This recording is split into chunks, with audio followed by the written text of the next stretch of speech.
Welcome to the Real News Network. I'm Paul Jay. Roger Ailes, a political and sexual predator, died today at the age of 77.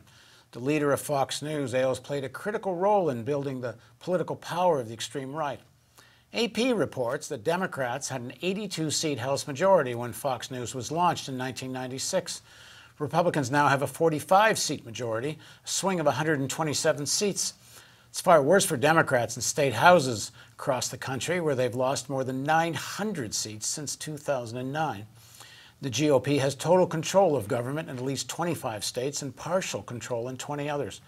Of course, the policies of corporate Democrats that helped create the greatest wealth gap in history had more to do with Republican victories than Fox, but Ailes' influence should not be underestimated.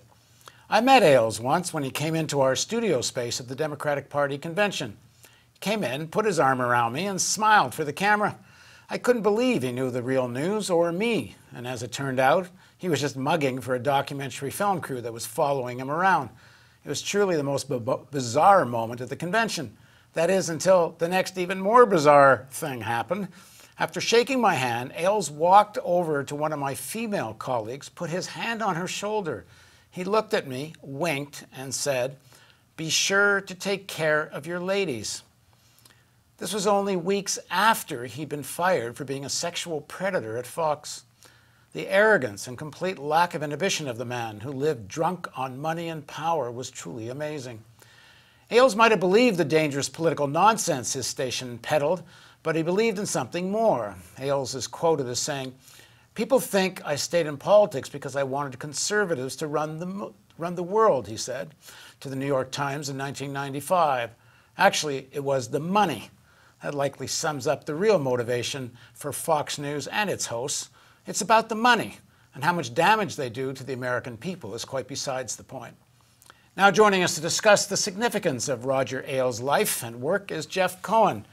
Jeff is a media critic and lecturer and founding director of the Park Center for Independent Media at Ithaca College, where he's an associate professor of journalism. He's the author of many books, including Cable News Confidential, My Misadventures in Corporate Media. Jeff has been a TV commentator on CNN and Fox News, MSNBC, and was senior producer of MSNBC's Phil Donahue primetime show until it was terminated 3 weeks before the Iraq invasion. Jeff is the co-founder of the online activist organization rootsaction.org, and he joins us from Woodstock, New York. Thanks for joining us, Jeff. Great to be with you, Paul. So you were in this business. A lot of your time in corporate news was during the Roger Ailes era. What do you make of just what he did in terms of shaping American politics and American media?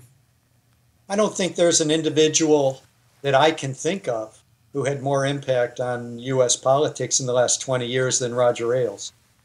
He was a key force in building the right wing of the Republican Party and continuing to push the Republican Party to the right. You often hear people erroneously compare, well, we have Fox News on the right and we have MSNBC on the left, which is sort of laughable because Fox News has continuously pushed the right wing of the Republican Party and tried to get the right wing to replace the more moderate Republicans. On the other hand, MSNBC, as we saw during the Bernie versus Hillary months, or Edward Snowden being hounded by Obama, that at MSNBC they boost the middle, the establishment wing of the Democratic Party. They're not interested in giving voice to progressive movements, progressive candidates, changing the Democratic Party from a moderate corporate centrist party to a progressive one.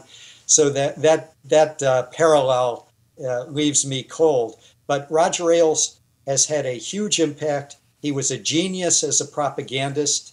He was brilliant at the 30-second attack ads. He almost was the genius of 30-second attack ads. And when Rupert Murdoch decides he's going to start a, quote, news channel, I think in Murdoch's mind, he thinks if Roger Ailes can accomplish this much in a 30-second attack ad at a Democrat or a liberal, imagine what he can do 24/7 with a TV channel. Jeff, you were the producer of the Phil Donahue show just in the weeks leading up to the Iraq War.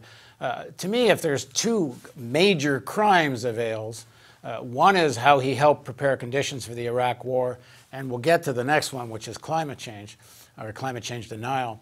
But I think it's kind of interesting what happened. You produced the Phil Donahue show, which starts to critique the American buildup for the war, and the show gets canceled. Roger Ailes beats the drums for war and goes on to great success. Yeah, there's no doubt. I mean, and it's not just Ailes. I mean, Ailes was brilliant with Fox News, but every news outlet that Rupert Murdoch owned in England and the U.S. was instrumental in beating the drums for war. And I was there at Fox News at the time of 9/11, and when the drums first started getting beaten for it's not just enough to go after Afghanistan, here are the other countries we've got to take on. And Fox News has been brilliant. Roger Ailes, you might remember, came into politics through Richard Nixon. And when he was in the Nixon White House, he played some sort of role with a memo how to put the GOP on TV. And his goal always has been how to use the propaganda potential of television on behalf of the right wing. And he did it brilliantly as a political consultant for Nixon, for Ronald Reagan, for George Bush the first. Remember, Roger Ailes played a key role in the racist 1988 Willie Horton campaign. And it was Roger Ailes and Lee Atwater who masterminded that very racist campaign against Dukakis, the Democratic candidate. So, when he has 24/7 to push right-wing propaganda, he was called the news chairman at Fox News. Of course, Roger Ailes had no experience as a journalist. He was a propagandist. He was a guy who designed ads. And so he becomes the news chairman of Fox News, and he has one goal in mind besides earning a big profit, which they did, and that's how do we build up the right wing? And we build up the right wing by fear. And Roger Ailes and television itself is a medium that's very good at throwing fear.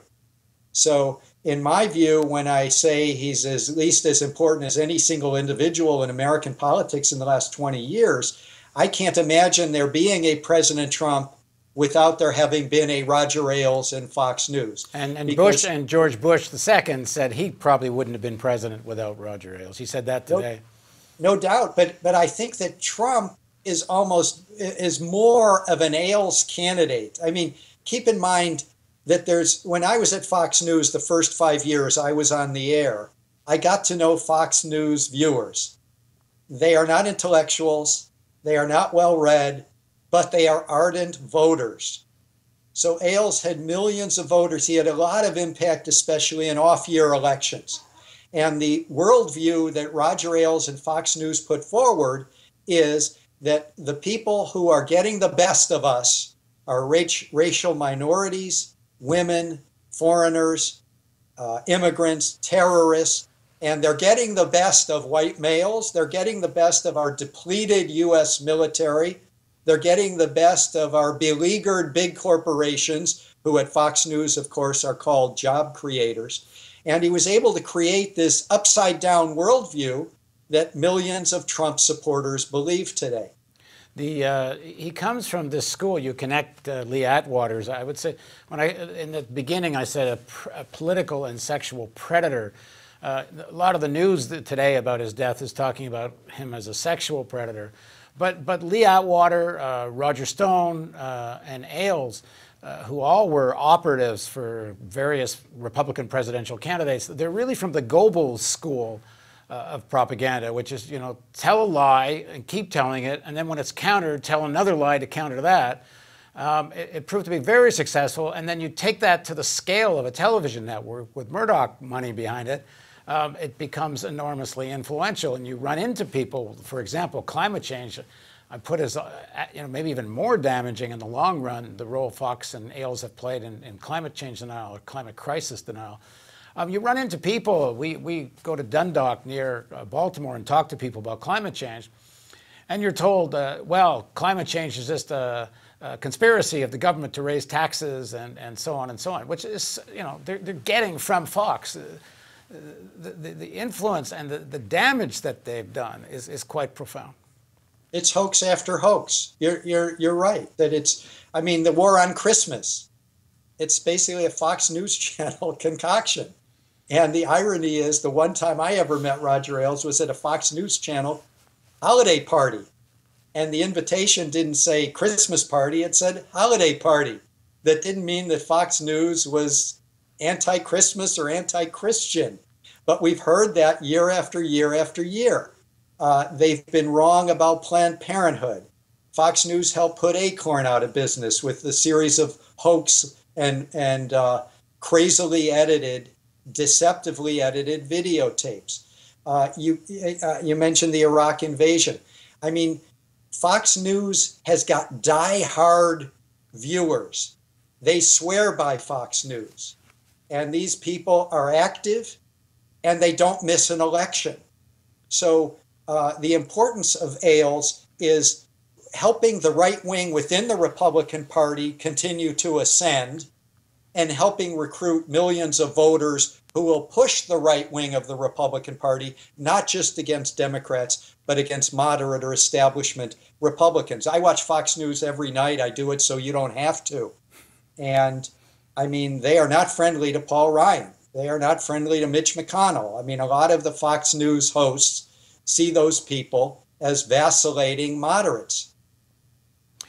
I think it's very important that there couldn't have been an Ailes, I think, or a Fox News with such success if mainstream, quote unquote, corporate media weren't such essentially defenders of the status quo. One thing Fox did in their own warped way is they made systemic criticism. They reflected the rage so many people have about how unjust the society is. The rage against government in its own way is legitimate because government on the whole is controlled by the billionaire class, if you want to use Sanders' language, or corporations and the elites. So when mainstream news is so detached from the emotion of the alienation of so many people in the country, and there's always this thing in mainstream news that the system will self-correct. Here's something really bad here, but don't worry because we just exposed it and now it will be okay. Go back to sleep and watch our entertainment programming. At least Fox was angry and had an edge, and as a result felt authentic, even though it's completely deceptive.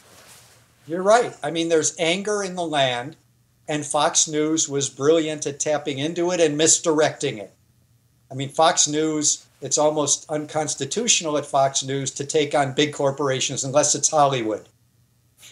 So you've got to misdirect that anger toward immigrants or welfare recipients or Black Lives Matter or Jesse Jackson. I could go through dozens of who were the villains, the new Black Panther Party that almost no one had ever heard of.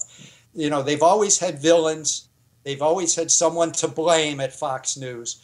And television is a medium that lends itself toward attack. And if you're defending the system, as CNN tends to do and the mainstream broadcast networks tends to do and public broadcasting tends to do, you're sort of cutting against television. Roger Ailes didn't understand journalism, he understood television. He understood the medium, that it's an emotional medium. And when people are angry, you have to do something with that anger. And Ailes knew exactly what to do with that anger, which was to make sure it's not directed against the powers that be, but it's directed against the people below. Those are the ones to blame. Thanks very much for joining us, Jeff. Thank you. And thank you for joining us on the Real News Network.